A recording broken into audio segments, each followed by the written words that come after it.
Next on an all-new Buffy. You are hanging around, I'd like to know why. His name is Angel. Maybe I like it. And his secret is about to be revealed. What is it? What's wrong? An all-new Buffy. Next. Hello, and welcome to this week's episode of Slade, the Buffyverse Revisited. I'm one of your hosts. I'm Jeremy. I'm your other host, James. And we will be jumping into Season 1, Episode 7 this week, Angel. Yes. Wonder what that could possibly be about. I don't know. Clearly, they're pulling a supernatural and going the heaven and hell battle on Earth route. I would presume. With it being called Angel, I don't know. It's got to be about werewolves. I don't know. Right, that's also a possibility. Right. Although I guess maybe it could be about the character Angel. Oh, I hadn't thought of that. I hadn't even considered that. Even though I've watched the episode, I've totally blows my noodle. Oh my gosh, I have all these notes here that specifically reference the character of Angel, and Yeah. I didn't even put it together. Dude, I've got like 6 pages, so yeah. Guess I need to learn how to properly watch episodes. 6 pages? Wow, you went note heavy this week. I did go note heavy. I don't know why. Sometimes I do, sometimes I don't. Oh. Because I just do it as I'm watching, I'm typing, Right. and I don't know. I guess my fingers were bored. Yeah, I've noticed that too. That as I'm watching and taking notes, some episodes for some reason come out pretty note heavy, and then some episodes, it's 2 or 3 lines about a scene, and it's Yeah, and especially I see mine are especially heavy when I'm kind of asking questions about what the fuck I just saw in that scene, or things that are missing, or things that I'm like, what?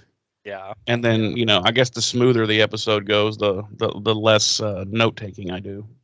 Makes sense. 100%. So what's new this week, James? Well, no emails. Email shocker. Right. We did have a couple comments on social media from a listener. She said she enjoys how our personalities mesh together, you and I. So, Maybe that's why we've known each other and been friends since the late 90s. that could possibly be. So we appreciate that. It's good to know that that our vibes are meshing well together, and that people are enjoying it, even if it's just one people. Even if it's just one people. Yep. One people's better than no people. That's true. Other than that, there was on March 15th, just in time for the 25th anniversary of the premiere of Buffy the Vampire Slayer, there was a new a book released entitled "Into Every Generation a Slayer is Born: How Buffy Staked Our Hearts" by Evan Ross Katz, and released and published by Hatchet Books. Currently available wherever you can find books: Amazon, Barnes and Noble, Walmart, Target, all that. It's basically just a series of interviews and essays about Buffy and how that changed, the pop culture landscape, the television landscape, which I don't think anyone as a fan of the show can argue that it did definitely do those things. Oh, yeah. And side note for the people listening, to the people watching, if I'm doing my job as a video editor correctly, you should see a picture of the book in the video on screen as you're watching this. Well, there'll be another point in the show where I was going to do a screen share to show a picture. Oh, okay. But if you would prefer, I'll just send you the picture and you can slap it in, edit it in. Yeah, send it to me. I'll do it that way. That's what we'll do. Yeah.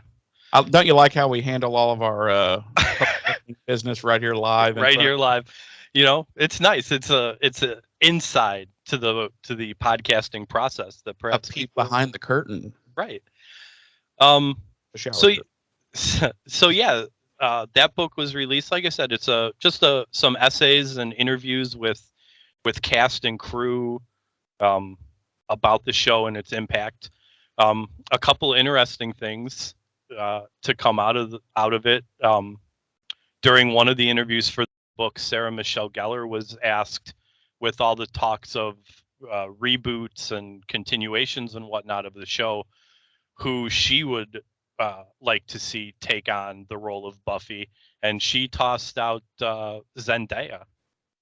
Oh, I don't see that happening. She's a little too high paid. Oh yeah, I mean, She unless they has quite the movie career. right, maybe if they went like big budget movie remake, they could Well, get yeah, her. but I'm saying I was thinking if they stick television Oh yeah, series, if I don't see yeah, that. if they stick to network television, probably not. Maybe if they went to a streaming service and they offer her a fat contract, maybe. Right. Because I'm sure she's raking it in over there on HBO doing Euphoria. Yeah. So, Not in the Marvel universe. right, being MJ over there. Yeah. Another interesting tidbit. It appears the ongoing issues between Nicholas Brendan and David Boreanaz haven't been resolved, whatever those might be. Not from Nicholas Brendan's end. No. I have a hard time believing that David Boreanaz has thought about Nicholas Brendan even one time in the last 20 years. Well, So- I know that, and I don't necessarily know that it was the first time issues came to light, but I know when Entertainment Weekly was doing their big 20th anniversary, cover photo and everything, David Boreanaz refused to be involved in the photo shoots or like the video interviews of the group as a cast if Nicholas Brendan was involved. And Entertainment Weekly ended up photoshopping Nicholas into the big group photo shoot. But so here's a brief excerpt from one of Nicholas's interviews for the book, where he actually talks about David and Angel. And he says, quote, "It was weird that Angel got a spinoff, because how does the most boring character in TV history get a spinoff? Why don't we break down Angel? Oh, wait, there's nothing to break down. It's just a brooding little guy. Angel, in my opinion, is worse than those Twilight fuckers. I'm not sure if I'm talking about David or Angel at this point now." End quote. Yeah, I would have to say he's definitely projecting his whatever his beef is with Boreanaz onto, because come on, Angel, the most boring character in TV history, blah blah blah. That's just right. I mean, maybe initially, but yeah, like his first foray into into Buffy, yeah. Right. But I would say and it makes sense seeing as how this episode is all about him, but I would say easily starting with this particular episode, as they flesh out Angel's character and backstory, he becomes marginally more interesting than he has been up to this point. Yeah, and clearly becomes one of the top most interesting secondary characters, which is why he goes on to get his own show. Right. You don't spin off a character that you don't feel has enough of either a fan following or a rich enough history to viably lead a show. Exactly. So, and the network asked for it, so right. Which is why we were never able to get a decent Highlander spinoff, as you and I have talked about. Exactly. We got a 1 season. Well, let's not even go into it, but yeah, exactly. You're exactly right. So It's yeah, I thought those were a couple. Nicholas Brendan.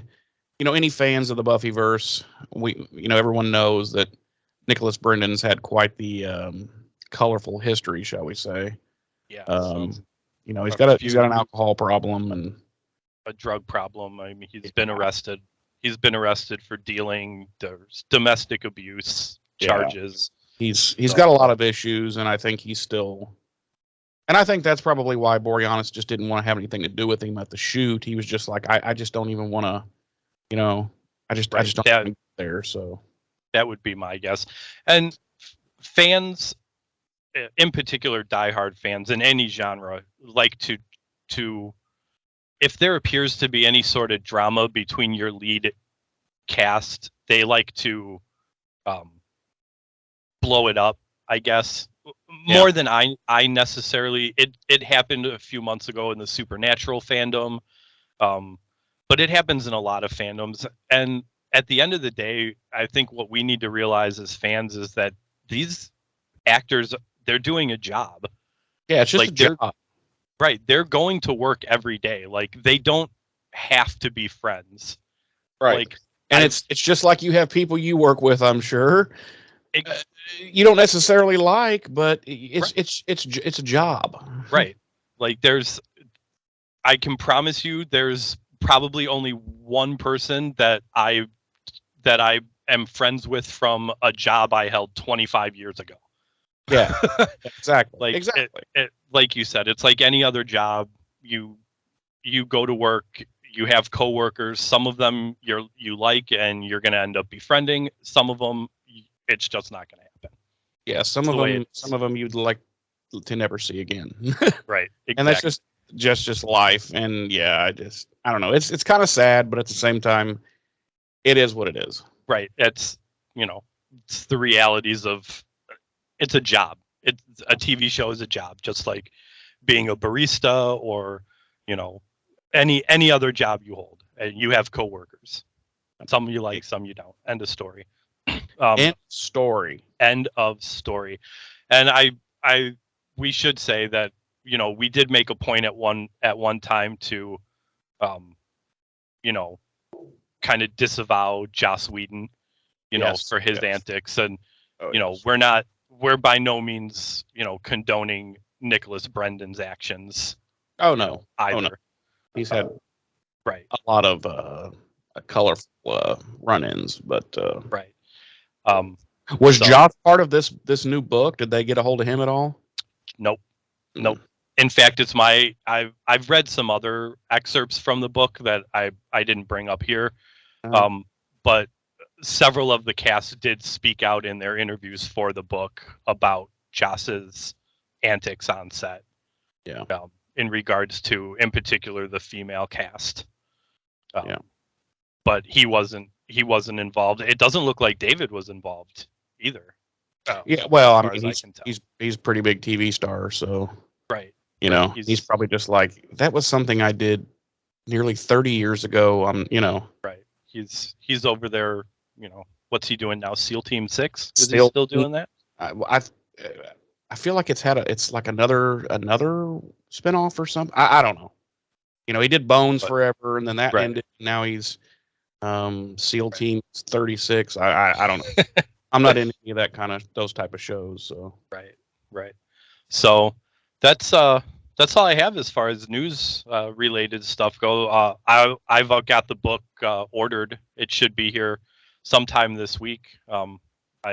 From what I've read of it so far, I would go ahead and recommend it to any Buffy fans that are interested in hearing cast and crew thoughts 25 years on about the show and its impact and their experiences.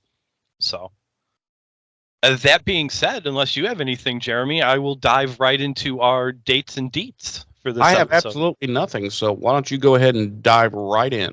All right. Once again, our episode this week is Angel, which is episode 7 for season 1 of Buffy the Vampire Slayer. Original air date was April 14th, 1997 on the WB network.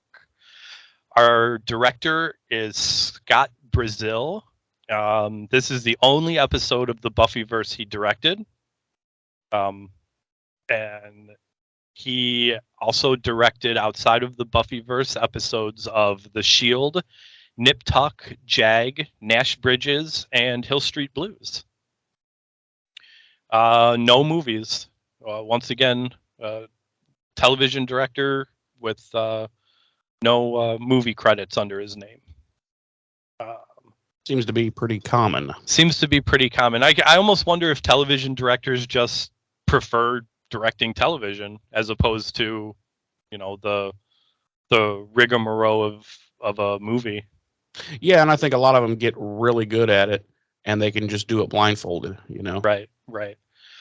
Our credited writer this week is David Greenwalt once again, who has 24 episodes in the Buffyverse, 8 for Buffy and 16 of Angel.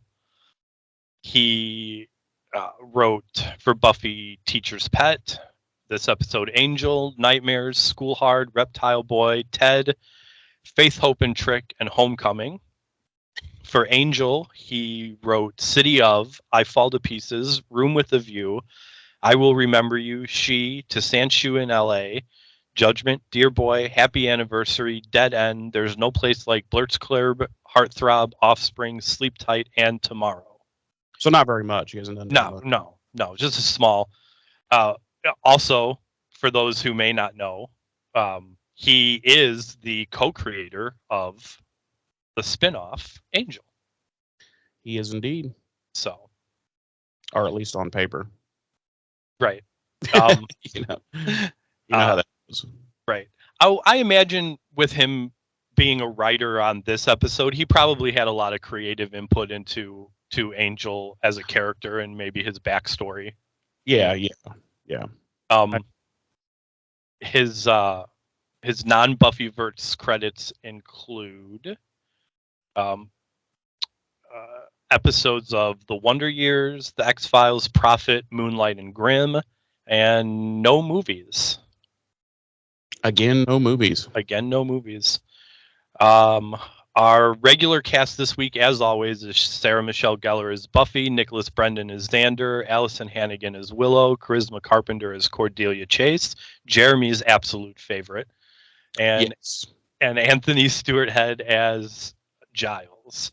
Our guest stars this week are Mart Metcalf as the Master, David Boreanaz as Angel, Christine Sutherland as Joyce, Julie Benz as Darla, and Andrew J. Furchland as the Anointed One. Andrew J. Furchland. Our episode synopsis reads, after he saves her from a gang of vampire warriors, Angel and Buffy's relationship grows. However, Angel's dark secret, which he's been hiding from Buffy, ends up hurting someone she loves. When Buffy finds out, her feelings are torn, but she then realizes what she has to do. Okay. Well, here's the IMDb description. Buffy discovers Angel's dark secret and hesitates to do anything about it, which could spell danger for someone she loves. Pretty close. Yeah, pretty close. Pretty close. I think the one you read was a little verbiage heavy, but yeah, it is what it is. Yeah. So, would you like to start us off? Take us into the opening scene? I can do that. So we open in the Master's lair, and the Anointed One is tossing stones into the pool. He takes a few more from the Master's hand as Darla comes in, and the Master's not happy that Buffy has been slaying his vampires. The latest victim being a vampire named Zachary. His children, he calls them.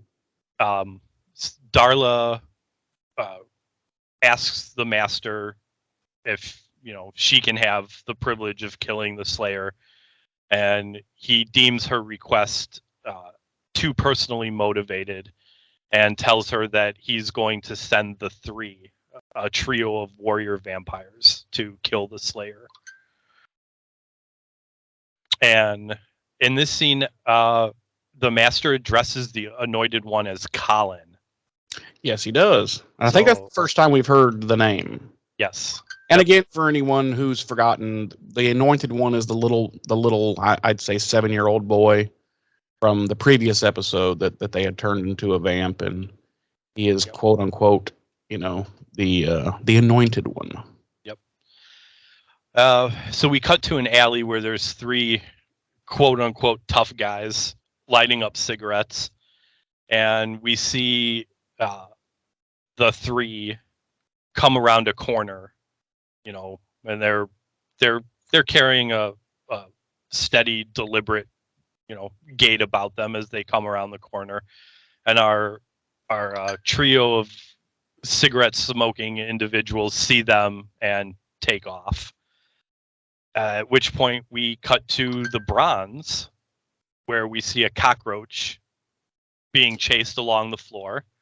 A young lady catches it and holds it up to the bartender and drops it into a jar that he's holding, and then asks for her free drink. At which point we then cut to Buffy and Willow sitting at a table, and they're talking. And according to Willow, apparently it's a tradition to hold a fumigation party at the Bronze every year, the night before it shuts down for a few days to kill all the cockroaches. And it appears that part of that fumigation party is if you catch and or kill a cockroach, you get a free drink.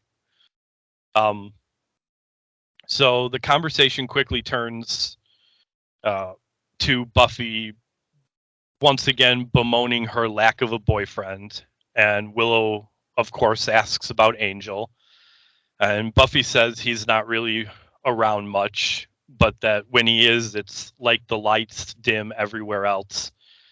And Willow says she knows that feeling and passes a look over to Xander, who's making a complete ass of himself out on the dance floor as he dances up to a girl and says hi before quickly scurrying off when he realizes her boyfriend is right there. And as he's dancing away, he dances right into Cordelia. And they exchange a few quick barbs between them before Xander finds his way off the dance floor and back over to Buffy and Willow. They have a brief conversation, and Buffy kind of realizes that she's killing their vibe for the night and excuses herself. And as Buffy's making her way out of the Bronze, looking bummed, she passes the stairs, and we see Angel lurking under the stairs, watching her. And she senses something and turns to look, but Angel's gone, and she continues out of the Bronze. Then we cut to the street, and Buffy's on her way home. And again, she senses something, and she stops, and she looks behind her and doesn't see anything. She continues on past an alley and hears something and stops. At which point the three ambush her, and Buffy and the three exchange blows until the three finally have Buffy pinned up against a fence. And we cut to our opening credits. That is our cold open.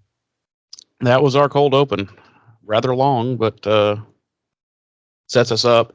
That third vamp is just coming in for the bite, the chomp down when we cut to a well-placed commercial break.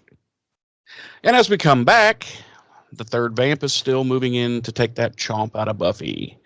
And just as he's about to clamp down on her neck, Angel shows up and grabs him by the back of the hair and says, good dogs don't bite, and then punches him. And then we have a little bit of a karate fight between everyone, which I've decided everyone in Sunnydale who is proficient in fighting is a karate fighter. I like how you always identify the fights as karate fights, and meanwhile, I'm just like, yeah, they engage in fisticuffs, or they're throwing punches at each other. But there's always like kicks and spins and all. I don't know. It's crazy, but so at one point, Angel takes a shot in the ribs. One of the vamps had broke off a steel bar from a window and gave him a good shot in the ribs, and so he's kind of hurt. And Buffy swoops in and kicks that guy aside, and she's like, "Come on, let's go!" And they book it. They run, and they're running, being chased.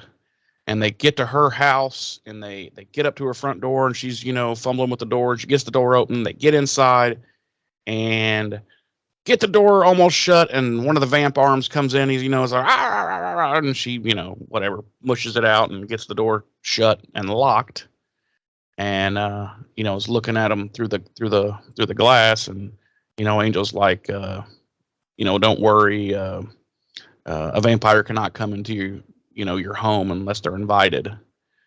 And that's the first time we find that out for the Buffyverse. Of course, having already known that drove me crazy with his arm I was like, what? How did no, you can't, no. Right. I actually have that, and I'll erase it now so we don't accidentally talk about it later. I have that listed in our goofs and gaffs for this episode. Yeah, that drove me crazy immediately. Yeah, it did. It's supposed to be like an invisible barrier right at the threshold. Right. And yet he sticks his arm right in, and he's trying to get in. And I'm like, what's the point even if he could do that? Because I don't know. Right. Anyway. Right. Because clearly they're finding their path still. Right. Right. And like you said, it's more a goof or contradictory. Like if you know the future of the show. But I think even if I had been seeing it for the first time and that happened, and then Angel was like, they can't come in unless invited, I probably would have been like, well, what the fuck was the deal with his arm then? Yeah, what, could he just stick his arm in but nothing else? Yeah. Right. It's so annoying. Anyway, Buffy notices that he's hurt, and he's bleeding, and she tells him to take his jacket and his shirt off, and she's going to go get bandages and whatnot. And so they kind of meet up in the kitchen there, and he strips down. This is the obligatory hot guy shirtless scene. And when he takes his shirt off, he's got his back to her, and she sees it, and she sees this tattoo that he has, and it's like on his right below his right shoulder blade. And she's like, oh, nice tattoo. And the tattoo is like a winged lion with the letter A beneath it. It's actually based off the Lion of Saint Mark. If you want to Google that at all. This is where I was gonna show the picture, but I'll kick this to you, James, and you can magically edit that in. It'll be a shot of the tattoo. Yeah. It's just to elaborate real quick, like you said, it is the symbol for Saint Mark. It's based on an illustration from the Illuminated Gospel, the Book of Kells, which was created in a Columban monastery, maybe Britain, maybe Ireland. No one's really sure. Yeah. And it depicts the symbols of the four evangelists. And this particular one is known as the Lion of Saint Mark, which represents Mark the Evangelist. Right. So anyway, she's like, how were you around to save me, And he's like, well, I live nearby, and I was just out walking. And obviously she doesn't really buy that. And she doesn't buy that he wasn't like purposefully following her. And around that time, Mom comes home.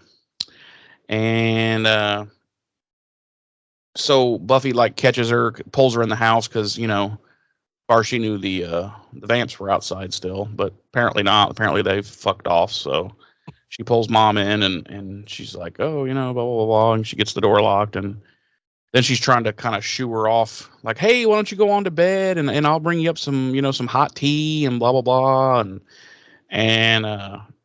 then Angel walks in, and Mom and Angel kind of have a brief exchange, hello, blah, blah, blah.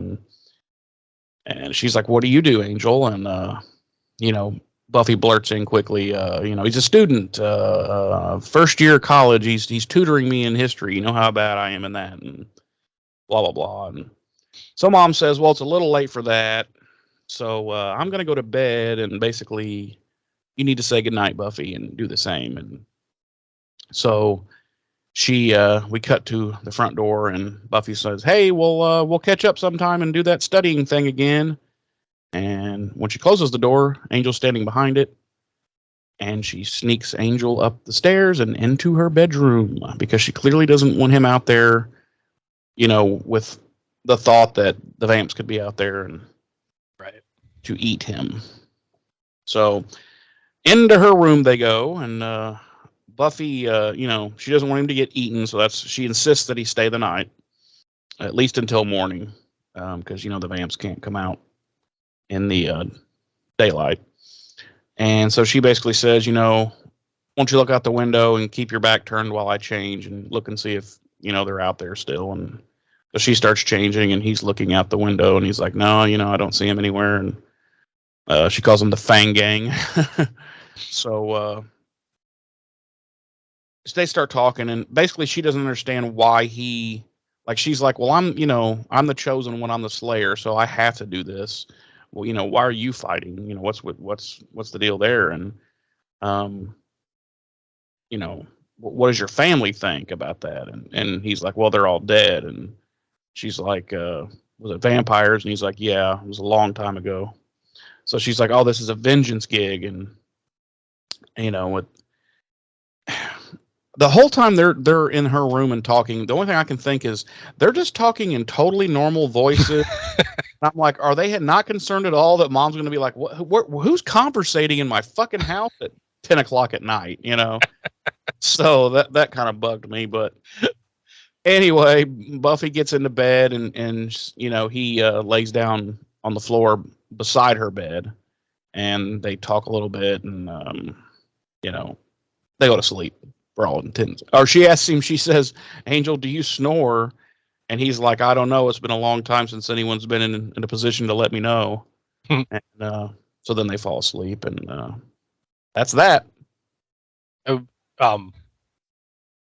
Angel does, when Buffy says that, so it's some kind of vengeance gig for him, Angel deliberately changes the subject. Oh, yeah. Like he never likes discussing, his motivation.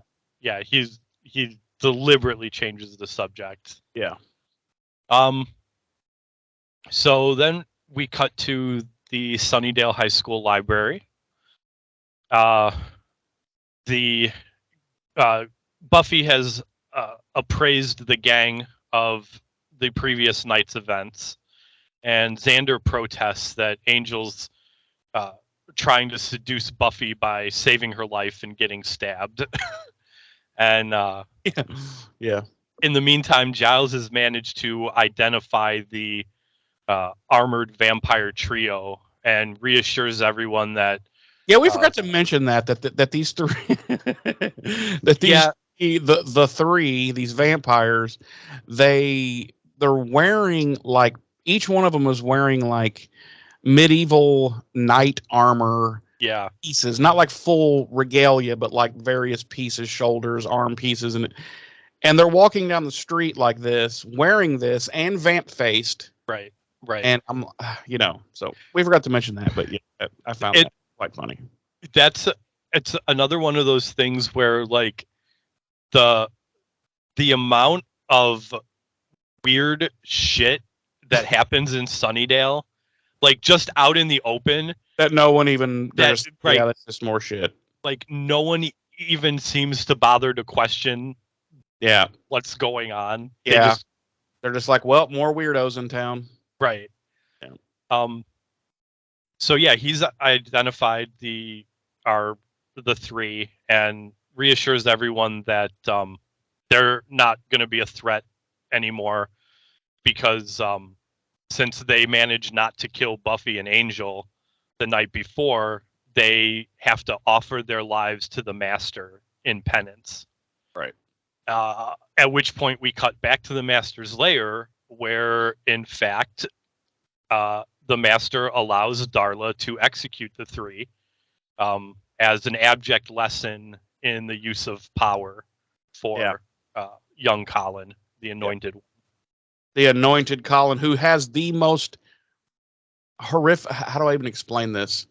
It's like the beginnings of auto-tune. Yeah. And if auto-tuned his voice up several octaves. Yeah. Or I guess it would be down several octaves. Right. Like he's like I didn't look up Andrew J. Furchland's age, but he's probably around 8, 9, maybe. Yeah. And yeah, they've He's not talking like this. and not only that, but it's got like an echoey reverberation. Yeah, almost Darth Vader-ish. Yeah, right. It's so distracting when and he talks. to the point where certain words, like there's a phrase he says at the very end of the episode that I had to listen to back several times because I couldn't tell what word he was actually saying. And then I finally got it, and I was like, "Oh, geez," So then we cut back to the Sunnydale High School library, where Buffy is beginning weapons training with Giles. And she's disappointed because Giles is requiring that they start with the quarterstaff rather than the cool crossbow. But of course, Buffy handily beats her watcher in staff-to-staff combat and is immediately allowed to progress to crossbow training. Yeah, because there's going to be a lot of stick-to-stick combat out there, so right. If she said stick is important, right, and when what does she say in trying to convince him that using the quarterstaff is pointless, she says, "I'm not going to be fighting Friar Tuck." yeah, exactly. Yeah. So that night, Buffy gets back home, and she goes into her room, and she says, "Angel," and he's there. He's kind of in the shadows, and I couldn't figure out what the hell's going on at this point. Why is he still there? Thank you. I have that in my notes here too, like notated at the end of the scene. It's like before she knew he was a vampire, why did she let him stay at her house for the entire day instead of just having him go home after sunrise? Like in the morning, like it was supposed to be. Like when she would go off to school, why didn't he fuck off back to his house? Right. Like he should have been like, well, it's morning. The vamps can't get you. Go on home now. Right. Like, did she think he was going to be safer in her bedroom than his own? Like, I don't get it. I don't maybe because he was injured. I guess, but I don't know. Yeah, it was weird to me too. I called it lazy writing. Right, like they needed to have Buffy and Angel together in the next scene, and it seemed like the most reasonable. Yeah, we'll just have him stay there all day at her house because that's a thing. So she's like, "Oh, here I brought you some dinner," and she literally brought him dinner in a Ziploc bag, and you can't tell what it is, but it looks hilarious. She's like, "What'd you do all day?" He's like, "I did some reading and blah blah blah," and she looks over and sees her diary. And she immediately is like, "Oh fuck, he read my diary." And she just goes, "You can't be doing that." And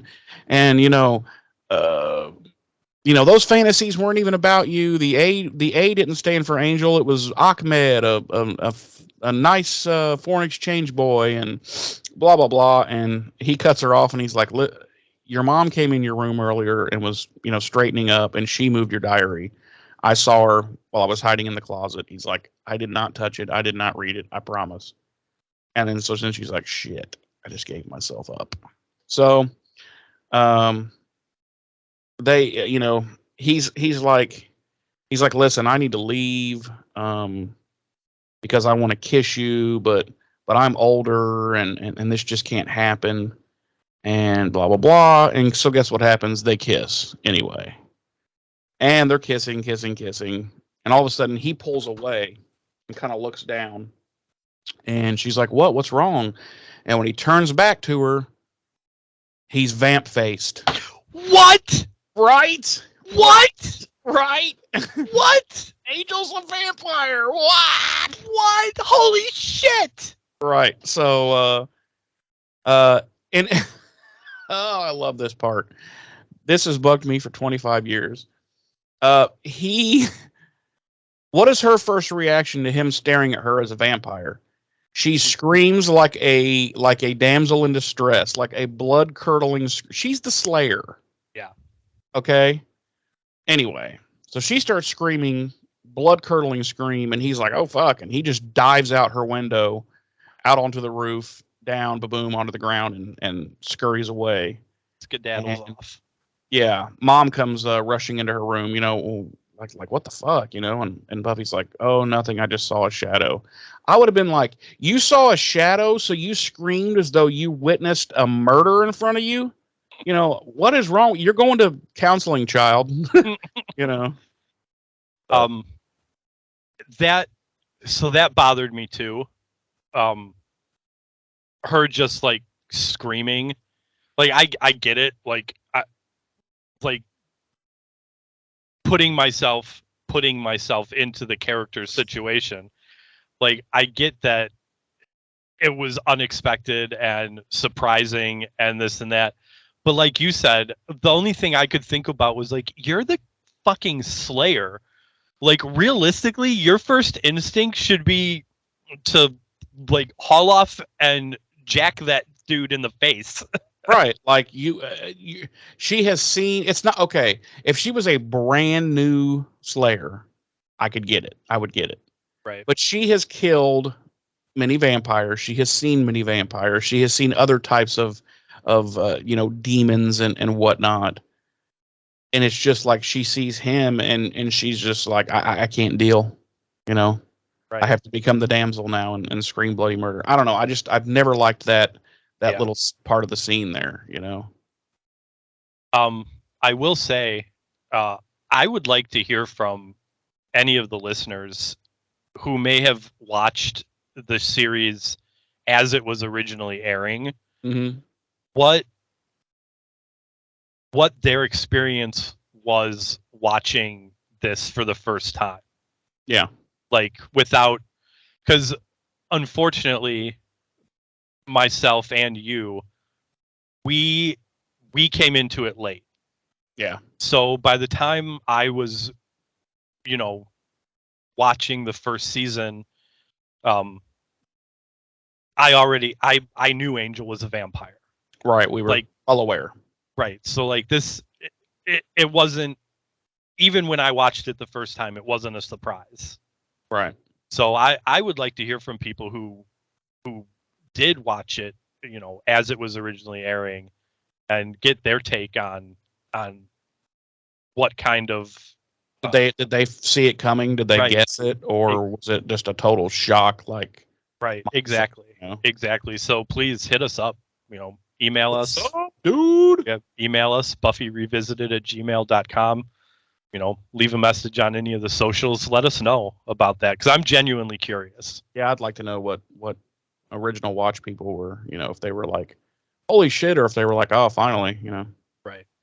Because it's one of those things where there's certain things that happen when you watch a show multiple times, that certain things are always going to affect you the same way, even though it's happening. Right. And other things aren't. And I don't think rewatching this series that this affects you the same way as it did when it originally happened, if you were watching right when it first aired. Right. But so we then cut to outside Sunnydale High School. It's the next morning and the team's approaching the school, and Buffy's, having already detailed the previous night's events for everyone, she wonders why Angel seems good to her. And Giles insists that there are no good vampires. A vampire lacking a soul isn't even a person. And Xander urges Buffy to kill Angel. He's like, you know what you have to do. We then cut to Angel. He's entering through a door into a hallway or a corridor. It looks like some sort of industrial building. Like there's pipes and danger signs. This always drove me crazy. Always. Yeah, there's pipes and danger signs and because stuff. It looks to me like he's clearly inside of some kind of an industrial off limits kind of place. Right. Because the big heavy steel door he comes through has got like a sign. You can't really read it, but it's basically like a big danger sign, Right. what have you, whatever the warning is. And then he goes into another door, which is like a dope ass, loftish, not a loft in it, but like a dope ass apartment, basically.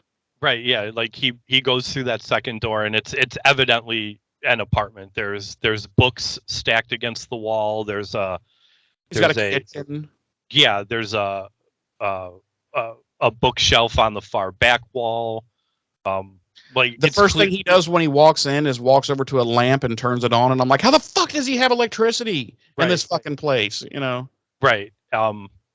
And after he turns the lamp on, he senses that there's someone else there with him. But he doesn't really seem, well, he seems kind of surprised to see that it's Darla.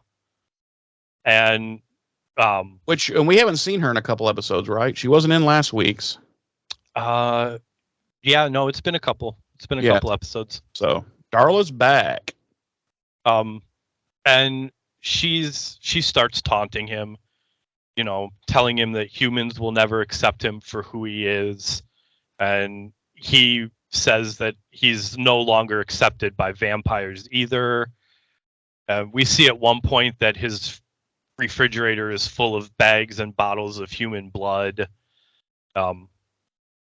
Angel ends up threatening Darla, and Darla tells him she's not afraid of him, but Buffy is. And then Darla says, but maybe she's underestimating Buffy, and she tells Angel to go and talk to her, tell her about the curse. And then she leaves, leaving an angry Angel behind. So that's the first time we hear about a quote unquote curse. Some sort of curse. Which may explain why Angel is not your typical vampire. Right. Something, a couple things of note during the scene when Angel first sees Darla, he comments about her Catholic schoolgirl outfit, which you and I have made comments about in the past. Yeah. And he says to her that the last time he saw her, she was into kimonos. Yeah. Yeah. But indicating that it's been, a long time since they've It's seen been a hot minute. Right. At one point, she pulls open Angel's blinds, and her and Angel are both able to be in the ambient sunlight without any repercussion. As long as they're not apparently in the direct. Right. So it looks like the rules of the Buffyverse as of right now are establishing that as long as they're not in direct sunlight, they're fine. Yeah. Yeah. Because again, that would have to be the case for how the fuck he survived in Buffy's bedroom all day while she was at school. Right. Unless he hid in the closet the whole day. I don't know, but right. Left the blinds down. Yeah. Yeah. So anyway, now we cut back to the library, and the whole gang is there researching, reading books, and apparently they're attempting to get some info on Angel. And Giles says, it hadn't occurred to him to read. He said it had been a long time since he had read the diaries of some Watchers that had come before him, and so we've got a clip here. I'm going to go ahead and play the clip. It's about 45 seconds long, but it's worth it. We get a lot of good info from Giles here. So let's play that. There's nothing about Angel in the text, but it suddenly occurred to me that it's been ages since I read the diaries of any of the Watchers before me. That must have been so embarrassing when you thought he had read your diary, but then it turned out he hadn't, but then he felt the same way. I'm listening. There's mentioned some 200 years ago in Ireland of Angelus, the one with the angelic face. I got that right. I'm not saying anything. I have nothing to say. This angel will have a tattoo behind his right shoulder. Yeah, it's a bird or something. Now I'm saying something. You saw him naked? So Angel's been around for a while. Not long for a vampire. 240 years or so. 240. Well, he said he was older. Well, he said he was older. So yeah, we find out that Angel's roughly 240 years old. He came from Ireland. Yeah, go Irish lads. That's me. When she describes the tattoo, she's like, yeah, it's like a little bird thing. I'm like, what? Where did that come from? I don't know where that came from. It's clearly like a winged lion. I don't know. Anyway, and we also find out that for 80 years or so, he's been here in America, but is not fed, hunted, has lived alone, and basically just kept to himself and kept a low profile. He says, when Angelus, that's also we find out his real name is Angelus. We find that out from the texts as well. And Giles goes on to say that, when he left Ireland, he wreaked havoc in Europe for several decades, and that was prior to him coming here and then just going totally quiet. And so, yeah, that's the end of that scene. Well, I mean, Xander says, well, what was he like before he came here? And Giles says, well, he was a vicious, violent animal. So, Xander's still pushing the whole narrative that, hey, we got to kill this fucker because he hates him anyway. So, and Giles says he was a vicious animal, but he does preface it by saying, I believe he's basically like, well, just like the rest of them, right? Which they hunt, they kill. That's what vampires do. Very, very stereotypical of Giles to to lump all vampires together like that. Right. That wouldn't fly today. No.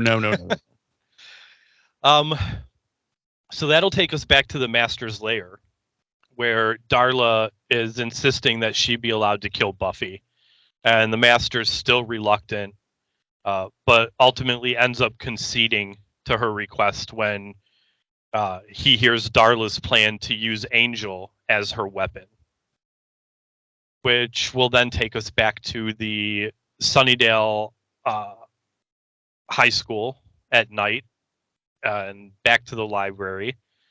And Willow's having a little bit of a struggle tutoring Buffy in the history of the post-Civil War Reconstruction era. Mainly because they're both distracted by boys. Yeah.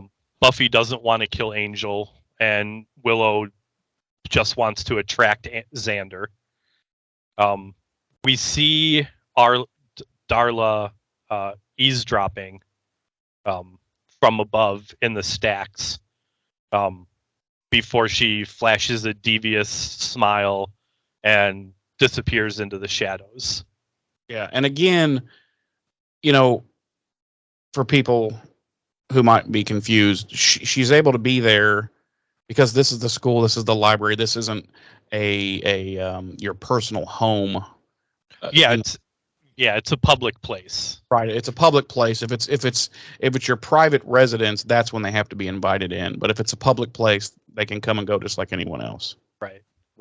Because I remember early on when I first became a watcher of the show, I was watching a Slayer. No, I remember thinking, wait, like I'd see stuff like that. I'm thinking, well, how are they there? And then the person I was watching it with at the time had to explain to me, no, it's a public place. If it's a public place, they can come and go just like we can. It's only when it's your home that you can either invite them in or not. So Right. So then, do you want to take the next scene, or you want me to? No, I'll take it. Okay. Mom is at home. It's nighttime. It's dark. She's doing some paperwork, drinking some tea. She hears some noises. She gets up. She's looking around. Nothing. She looks out the back door. Nothing. She walks away. Darla's face appears. It's like, ooh. She works her way to the front of the house, and then knock knock. She's like, what the fuck? She opens the door. There's Darla in her Catholic schoolgirl clothes with some books and basically, tells mom that, she was here to tutor Buffy because Willow's doing the Civil War era. She's doing the War of Independence era, blah, blah, blah. So mom invites her in. And of course, she's like, oh, thank you so much for inviting me in. That's so kind of you. And she says, would you like a snack? And she's like, oh, yeah, I would love a snack. And they head off to the kitchen. And she's like, what would you like? Would you like something small or something big? And she's like, something big. And you see her behind mom and she's vamp-faced. And the next thing you know, we go outside and Angel's there. He's at Buffy's house. Apparently decided to come and try to make amends, explain things, whatever. And he goes to knock on the front door and he can't bring himself to do it. So he's like, fuck. So he stops, he stomps away, he's leaving. And then he hears a blood curdling scream, apparently mom, as she's being eaten. So he runs and busts the door. And there's Darla holding mom's limp carcass, who's already unconscious. And, he's like, let her go. And, Darla's basically, trying to tempt him with her, no, you want some of the blood and blah, blah, blah, blah, blah. And then she pushes mom's limp body into his arms and he catches her and, he's smelling the blood from her neck and everything. And he's like, and she just keeps, messing with him. And so she's like, you want it, blah, blah, blah, just take it. And then she leaves out the front door. And conveniently, into the back door comes Buffy and sees vamp-faced Angel holding her mom with gash marks on her neck and her mom unconscious. And they just look at each other. And we go to commercial. And when we come back from a commercial, what's the first thing we see is Angel flying headfirst out a plate glass window of Buffy's house and hits the ground pretty hard. And then Buffy walks to the window and looks out at him and says, you're not welcome here. You come near us again and I'll kill you. And he leaves. And then she runs to the phone and calls 911. And I thought it was kind of funny. She tells the dispatcher, yeah, my mom cut herself really bad and she's lost a lot of blood. Please hurry. And I'm like, how's that going to fly when she's got 2 little puncture marks on her neck? But anyway, Xander and Willow come in the back door and they're like, what happened? And Buffy's like, Angel. Just a small, not that it matters really, but small correction. Darla actually ends up escaping out through the back door. I thought she went out the front. No, because Buffy comes in from the dining room. So. Oh, okay. Yeah, I missed that. Yeah, they would have ran smack dab at the same time. So sometimes I miss little things like that. I could have swore she went out the front door. That one that he had, burst in. Yeah, I thought it went around him and went out that door. Yeah, that's the back door. Oh, yeah, that's right, because they were in the kitchen. Oh, yeah. Nikes. Okay. Yeah, I got confused with where we were in the house. I forgot they were in the kitchen for the snack thing, and okay. Yeah. What was I saying? Oh, at one point in the scene, Joyce tells Darla that she's been wrestling with the IRS all night. Yeah. So the events of this episode happen prior to April 15th. Yes, unless she's late doing her taxes. Right. And which is penalties. Yeah, which is funny because the episode aired on April 14th. So, I'm sure that they did not plan that. I'm sure it was completely coincidental, but it's a funny coincidence. Yeah, it is funny. We also learn in this scene that Buffy and Joyce live at 1630 Ravello Drive. I was going to write that down or type it down on my notes, but I thought, what's it really matter? Because it's in a fake town, like right. You know what I mean, and it's so I just like I have to piss on it. So then we cut to the hospital, and there's actually the next couple of scenes are rapid fire. Yeah, really intercut together. So we cut to the hospital, and Giles is rushing down the hallway trying to find Joyce's room. He finally finds it, and he walks in as Buffy with Willow and Xander in the back. Tries to help Joyce reconstruct events. And Joyce says that the last thing she remembers is inviting Buffy's friend inside. And Buffy misunderstands, thinking, obviously, that Joyce means Angel rather than Darla. And she leaves. She leaves Joyce there, with Giles and her friends and the doctors, and races to the library, where she grabs the crossbow and a bunch of crossbow bolts, and runs off. And this is all, that scene is intercut with a scene of Angel and Darla back at Angel's apartment, and Darla's taunting Angel with how easy it was to poison Buffy against him, and exhorting him to kill or be killed. And Angel finally gets angry and relents, declaring that he wants this to be finished. At which point we cut to outside the Bronze, and Buffy, with crossbow in hand, makes her way through a hole in a fence, heading toward the entrance. And she hears glass breaking, and she turns to the noise, and then looks around as she approaches a ladder on the wall, and she starts to climb the ladder. And meanwhile, we cut back to the hospital, and Giles is talking with Joyce some more, and he realizes that it was Darla, not Angel, who bit her. And with Willow and Xander close behind, he rushes to find Buffy to warn her that it's a trap. It's a trap! It's a tarp! So we cut back to the Bronze, and Buffy's coming down the stairs in the Bronze, and she quickly turns to have a look around as she reaches the bottom, and we see Angel backing into the shadows. And Buffy hears a growl and turns toward it, and Angel comes out of the shadows, and she trains the crossbow on him, and he growls and runs at her, jumping onto a pool table. And Buffy follows him with her aim, and shoots a crossbow bolt at him, but misses.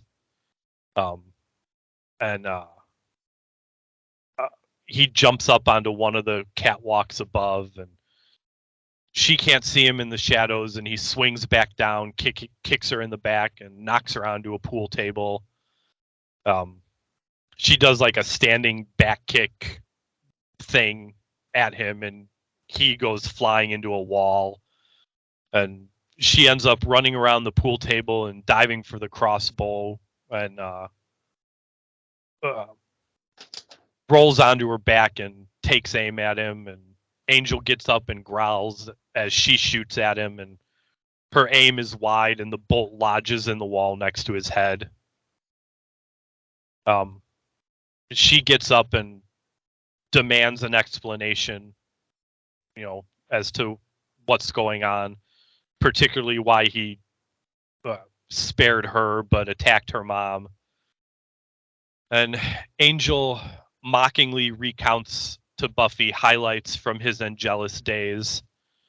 And Buffy asks what changed, and he tells her about a Calderash girl he once killed, and how her family cursed him in retribution by restoring his soul, resulting in his eternal torment over the evil he had done. He denies biting Joyce, but confesses that he wanted to, as well as wanting to kill Buffy.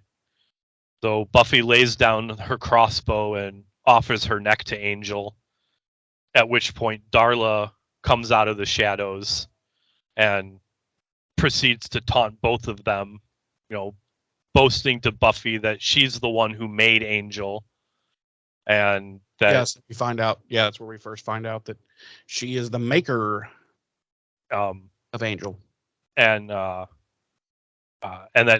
her and Angel used to be an item, and they shared everything together.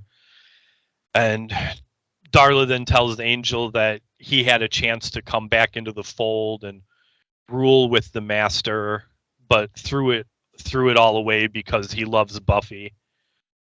At which point Buffy levels her crossbow at Darla, and Darla pulls out a pair of handguns, and just opens fire. That shit escalated quickly. Yeah, and Angel gets hit, and he crumples to the floor. Did you happen to watch? Let me cut in here real quick. Did you happen to see her? Clearly, Julie Benz, the actress who plays Darla, has probably never held or fired any type of gun, because it is hilarious the way she's holding them and shooting them, and she's constantly like this. And yeah, you should go back and watch it. It's really good. I thought it was funny. Where did we? Oh, Angel gets hit and he crumples to the floor. Buffy dives for cover behind the bar and fires a bolt, and it hits Darla in the chest but misses her heart. And we cut to Giles, Willow, and Xander, who are outside, and they hear the gunfire, and they rush into the bronze, and they're like, we have to distract her. Which they do by Willow yelling to Buffy that it was Darla who bit Joyce, not Angel. And Darla's just firing away like it's a fucking Tarantino movie. And I put she's John Wicking the bronze up. Keeping Buffy, Giles, Willow, and Xander pinned down. And we see Angel pull the crossbow bolt that had missed his head earlier out of the wall, and he comes up behind Darla and stakes her through the heart. And Darla says, "Angel?" Yeah, questioning as she turns to see her killer, as she falls to the ground and explodes into dust. She was shocked. She was like, "The fuck?" Right, I made you piece of dust. Buffy comes up from behind the bar, and Angel looks up at her from Darla's ashes, and Buffy walks out from behind the bar, and Angel looks at her for a beat longer, and then turns and leaves. And then we zap back to the creep cave. Just one quick. I didn't mention it in the scene synopsis, but there is one shot of where Darla's firing the guns, and she jumps onto the pool table onto her back and slides back as she's firing the guns. And I was like, are we in a fucking John Woo movie now? Yeah, exactly. I expected to see like doves flying out of like the corner of the frame. And some light smoke. Right. Like, what the hell is going on here? Yeah, it was pretty funny. Also, Angel mentions the Calderosh girl, and the Calderosh in real life, well, as in the show for the most part, are a group of Romani people believed to have originated in the area that's now modern day Romania, and they were mainly known for being coppersmiths and metal workers. But in this scene, Angel refers to them as gypsies. Right. That's the slang term. Right. But I don't from what I could find, like historically, quote unquote, I really couldn't find anything about them like being gypsy wanderers or anything like that. So I think that might be a little liberty that they took with the show as far as that. They do that a lot. Yeah. So anyway, then we zip back to the creep cave. and the master is going Looney Tunes. He is screaming and breaking shit and acting like a big baby. And the anointed one, Colin, says, forget her. And he's like, how dare you? Well, here, I'll just play the clip. I have a clip. About 45 seconds, but it's this whole scene, and it's pretty good. So here we go.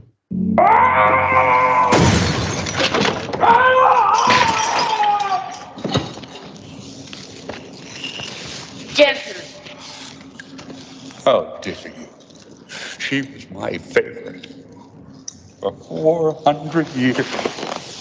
She was weak. Don't need her. I'll bring you the Slayer.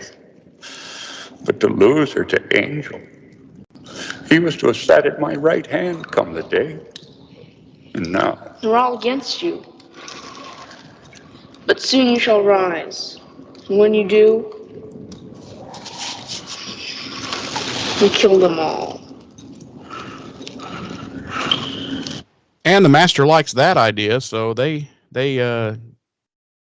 clasp hands and go off together further into the creep cave to do God knows what. And then we cut to the bronze. And this is now the post-fumigation party. And Willow's like, no word from Angel. And Buffy's like, nah, but I feel like he's still always watching me. And Willow's basically like, well, that's because he is. He's right over there. So, Buffy goes up to him and they have some, sappy love talk. And there's a song playing in the background. I swear it sounds like Jewel to me, some sappy Jewel song. And It's not. We'll find out who it is. Okay. It's a super feely song and super feely dialogue and blah blah blah blah blah. And then he's, they both agree, we got to go our separate ways. This will never work. This is just going to end badly and blah blah blah blah blah. So instead of going their separate ways, they start kissing. And then she pulls away and she's like, yeah, feelings, it hurts, doesn't it? And she's like, see you around. And she walks away and we see on his bare chest, because his shirt's open to like the fourth button, of course. We see on his chest that the whole time they were kissing, the cross that she was wearing around her neck was pressing against his skin. So now he's got this huge boil, basically, where because the cross burns vampires if it touches them. And she walks away, and that's the episode, folks. That's love right there. Sometimes, Jeremy, it surprises me that you're a fan of this show because you gloss over all the touchy feely romantic love. That's never been something that's I feel like in that aspect I'm still 11 years old and I'm like, yeah, but I don't know. Girls have cooties. Yeah, but when I look, I don't know, and especially in those older 90s shows, it always seems embarrassingly cheesy to me, like the dialogue and the way they, and I'm just like, let's get on with this, Right. Well, I mean, yeah. Plus, I'm 11. But I mean, also you're right. These 90s teen dramas, which essentially Buffy is. Yeah. Oh yeah. Totally. They did the romance aspect of it is always played up to the millionth degree as far as cheesiness and this and that. And I have often said that I feel like romantic dramas, be it movies, TV shows, or whatever, throughout the late 80s and 90s into the 2000s, raised a generation of people who legitimately think romance and love is supposed to be hard, and if you're not constantly fighting for it, it's not real and it's not worth it. And that's bullshit, kids. Yeah, that's bullshit. It's supposed to be the exact opposite. Right. It's supposed to be easy like Sunday morning. Right. Oh. So let's rate this, Jeremy. What are you giving it? I am gonna go with a 3.5. 3.5. I was okay. Gonna go with a 4, but I feel like there were too many little annoying things in here and gaffes that just I feel like shouldn't have made it to the final product, So, yeah, I think that's what took a half a point off for me. But otherwise, I liked the episode. It flowed quickly. I think there was a good mixture of action and dialogue, and then also another big thing for me for this episode is we find out so much about a character who's going to become very important to the show, Angel. We get a lot of info about him, so I always like origins episodes like that. So, yeah, definitely a 3.5 for me. How about you, James? I'm also going to give it a 3.5. It's very close to a 4 for me. Yeah. I really enjoyed this episode. Again, like we've talked about in the past, I like the episodes that are a good mix of action and just dialogue, I guess, for lack of a better term. Yeah. And I think this episode balances it really well. Especially when it flows good. You flow when it seems like each scene flows right into the next, and it doesn't seem so contrived, Right, contrived or abrupt. Yeah, abrupt. Yeah. Like that whole series of scenes that I mentioned beforehand, that they were all gonna like fly together, that whole portion of the episode, like it flowed. It was one to the next, and it keeps you interested instead of being like, they cut to a scene, you're like, right, got to make it through this one to get back to what I actually give a shit about, right. And aside from that, I thought it was a good character developing episode. For obviously Angel in particular, we learn more about his past, and I feel like his character in general, and I don't mean the character like the person that David Boreanaz is playing. I mean his character as like the type of person he is. Right. His character makeup. Right. I think it's a decent mythology episode. For the overall, master story arc, I think. Yeah, we get a lot of little tidbits on just vampirism in general in this universe, Right. And I just, man, Sarah Michelle Gellar and David Boreanaz, like, oh yeah, they had major chemistry. The chemistry between them, like they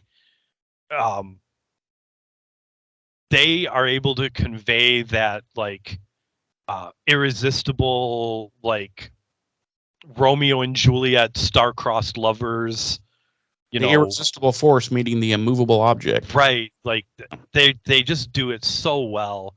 Yeah. Nicholas Brendan,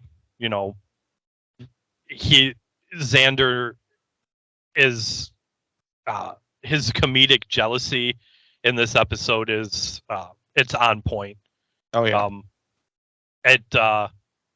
I don't think it necessarily delves into the creepy in this episode like it does.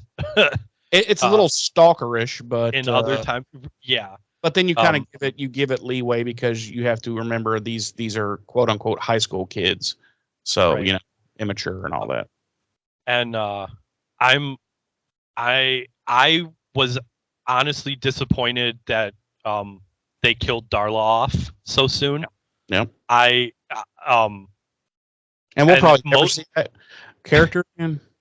And most of that comes from Julie Benz's portrayal of Darla in this episode itself.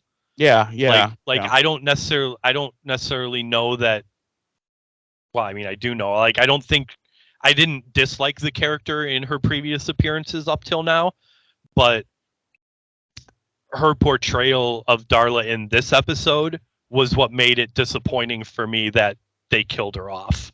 Yeah. Because I would have loved to see more of this Darla from this episode interacting with Angel and Buffy and the gang. Right. So I feel like she would have made. I'm just going to be honest. I feel like she would have made a much better big bad for season 1 than the Master. I have never.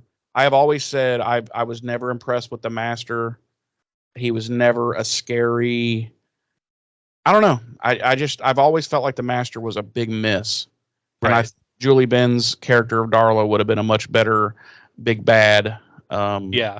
And it would have been more of a psychological warfare, and I don't know. Right. I don't disagree. I don't quarterback type stuff. I don't disagree with that assessment, honestly, especially if she was given the opportunity to play Darla like she did in this episode. Mm-hmm. Yeah, I think she would have been a great big bad for the first season. But obviously for the first season they were trying to go, big, real big, Yeah. So I think this episode's it's a little heavier than the previous 6 episodes. Oh yeah. Emotionally, especially if you are a fan that's into the romance aspect of things and you're buying into the Buffy Angel dynamic, which you should, because they have killer, screen chemistry. Right, which I was just going to say, which to bounce back to what we said just a few minutes ago, SMG and David Boreanaz is just like their chemistry is phenomenal. Yeah, that was good. Either good casting or they just got really lucky. Right. Yeah, so that's my score, 3.5 as well. So that's a 7. Let's go into some goofs, gaffes, and deleted scenes. Or here, why don't we start? Do you have the body count? I do. I do have a little bit of monsterology, real quick before we head into the body count. The belief that a vampire cannot enter one's home unless invited dates all the way back to the original Eastern European vampire legends of the Middle Ages. Really? So yeah. So that's not something that was created by like Stoker or people after him. Nope. That dates back pretty far. If I had to guess, I would have said, oh yeah, an author, Bram Stoker, or somebody after him, created that idea. Right. And I mean, I guess like in retrospect, technically that's not an incorrect assumption, because obviously the vampire mythos and legends back then would have come from storytelling of some point. So yeah. But as far as being a more recent addition to the mythos, no, it's pretty old. So our body count this week includes Zachary, who we didn't see, but he was mentioned, who was killed by our titular slayer, Buffy. A cockroach, squashed by Willow at the Bronze. R.I.P. cockroach. R.I.P. The 3, as dusted by Darla, down there in the Master's danky old creep cave mission, submerged mission. And oh man, this hurts. Darla, staked by Angel. Darla is no more. Oh. A little behind the scenes info. We have. Sorry about that. It's.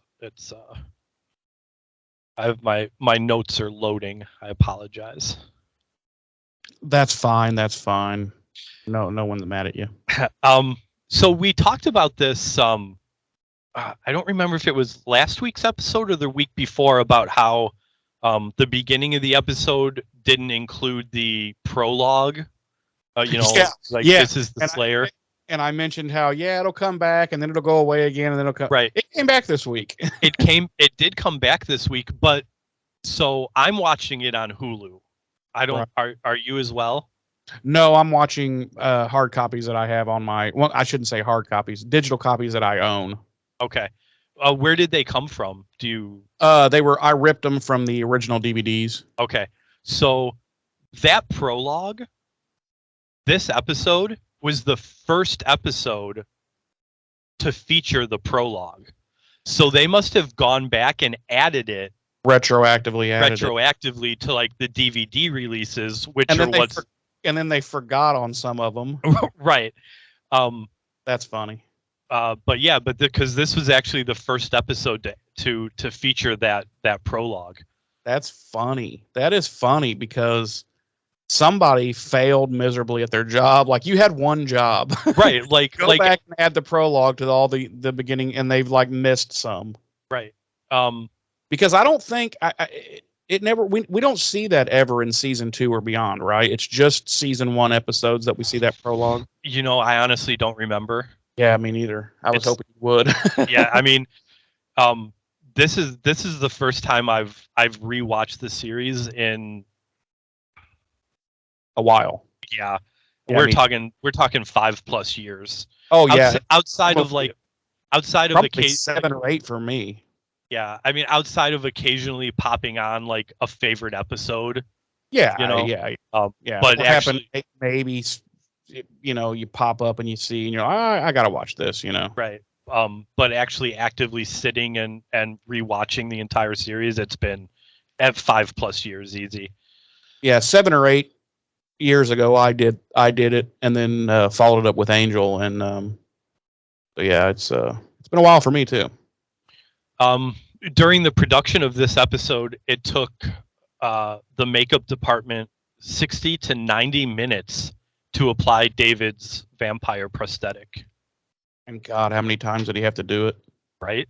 I know that as the series went along, and then the actual Angel series, because I've heard him talk about it, that they got really good at it and they got really quick.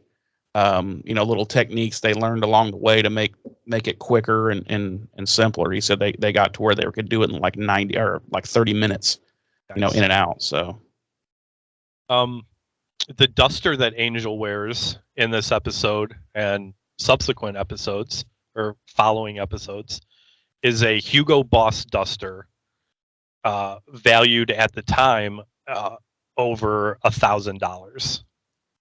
So, in my opinion, a little expensive for a prop on a TV show like this, but it's a really nice duster. It's a nice duster, and you'll see that is not the most expensive prop, which we will learn about later on as the season goes along. As a fan of dusters and long coats, this is a good one. It is a good one. It's a very iconic. Producer and writer Marty Noxon reportedly first thought the series was going to be a failed TV show based on a failed movie, but changed her opinion after watching this particular episode, particularly the scene where Buffy offers her neck to Angel. I've often cited this episode in discussing the show with people that I felt like this was the beginning of them really catching their groove and being like, this is what we're all about, and of course there's going to be episodes throughout from here on out that are going to be a little like, but oh yeah, I mean, this episode really encapsulates what the show's all about. Right. Some goofs and gaffes when Darla is spying on Willow and Buffy in the library. Mm-hmm. You can see her reflection in the bookshelf next to her. I never even thought about that. Yeah, go back and watch. You can see her reflection. See, I've always said too that if I was ever going to do a vampire movie or television show, the whole not seeing your reflection thing would not be part of it, because it's just too hard to keep up with, and I wouldn't have to worry about, oh God, was there a small piece of glass somewhere that they might have reflected in that we missed editing out, Right. Yeah. And I'm sure at the time of filming, they didn't even think about the possible reflection in a bookcase. Right. But it's a very well varnished bookcase. It's very well varnished. Yes. It's solid oak. in the hospital, Buffy tells Giles and Xander, and I think Willow's there too. She says, I invited him into my home even after I knew who he was, what he was, and I didn't do anything about it. Yeah. But that that's not that that's didn't not at all happen. true. Yep. False. Yeah. Right. False flag. Right. She hadn't spoken to Angel since she found out what he was and had invited him in before she knew he was a vampire. Yeah, exactly. So, our music for this episode. Oh, here we go. Who's the Jewel sound alike? You have to admit that sounded just like a Jewel song. I don't have to admit anything, Jeremy. Wow.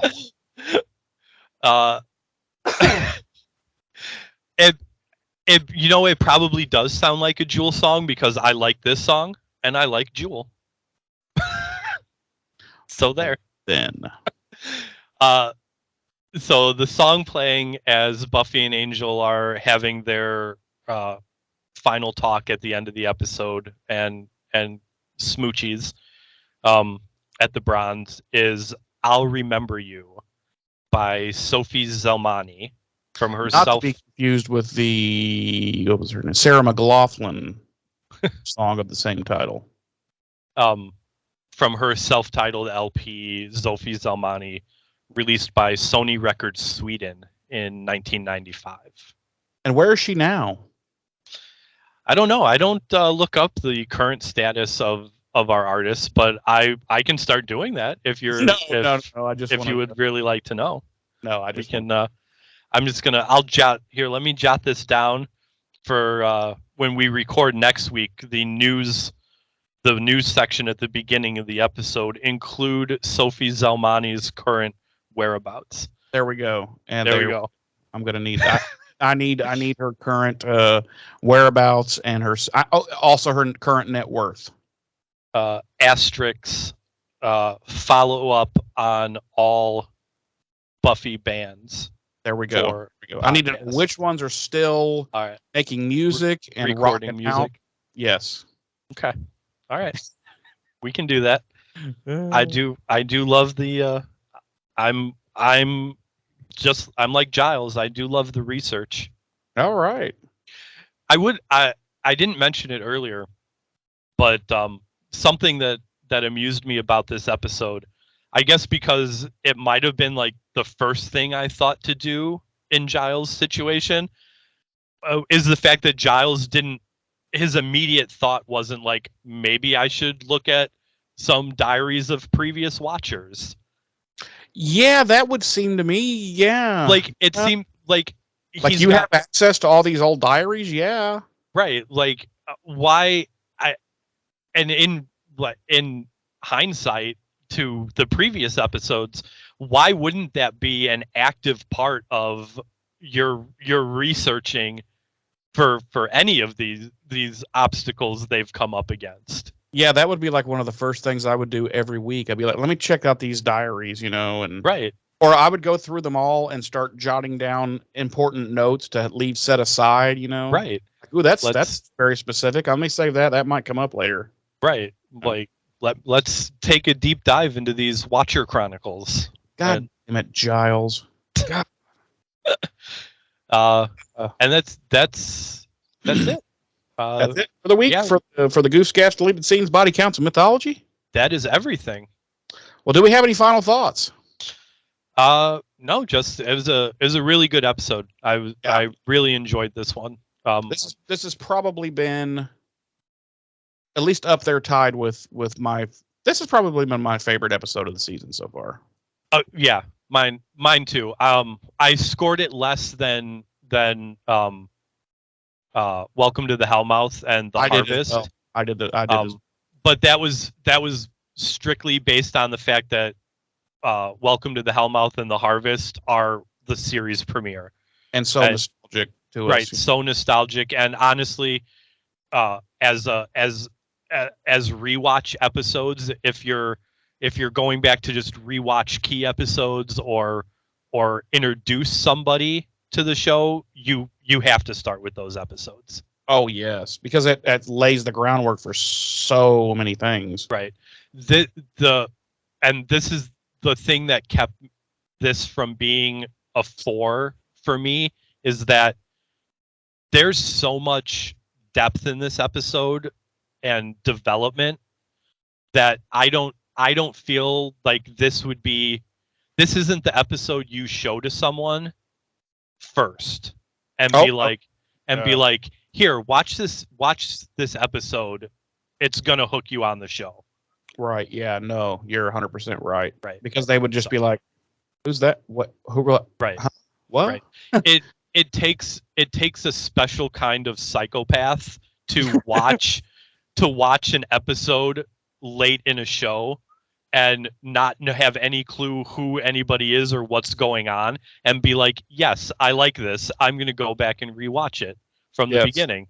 Yeah. And we are the kind of psychopath. Yes. Yes. So, yes, indeed. Well, my final thoughts would just be, again,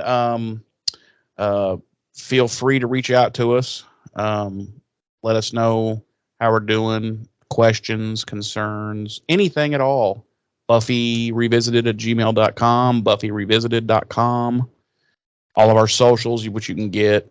It's all easily accessible. You guys know by now how to find it all out. Yep. Our link tree to the links for all our socials is on the Facebook page. It's on the BuffyRevisited.com. Hit that link tree. It'll give you links to our Twitter, our YouTube, our Facebook, our TikTok. And reach out to us. Touch someone. Hit up the email, hit up the socials. Like Jeremy said, let us know how we're doing. And definitely call back to what I said earlier in the episode. If you were an original watcher from the beginning of the show, please let us know how this reveal of Angel being a vampire went for you. And how much did it blow your head completely off your body? Right. Was it did you see it coming? Was it not a surprise? Was it just a phenomenal shock? Let us know, because I'm genuinely curious, having not watched it from the beginning myself. So. I am as well. So, with that being said, once again, as always, I want to thank you for joining us this week, and we hope to see you next week for our next episode, episode 8. I've been one of your hosts. I'm Jeremy. I'm your other host, James. Ta-ta.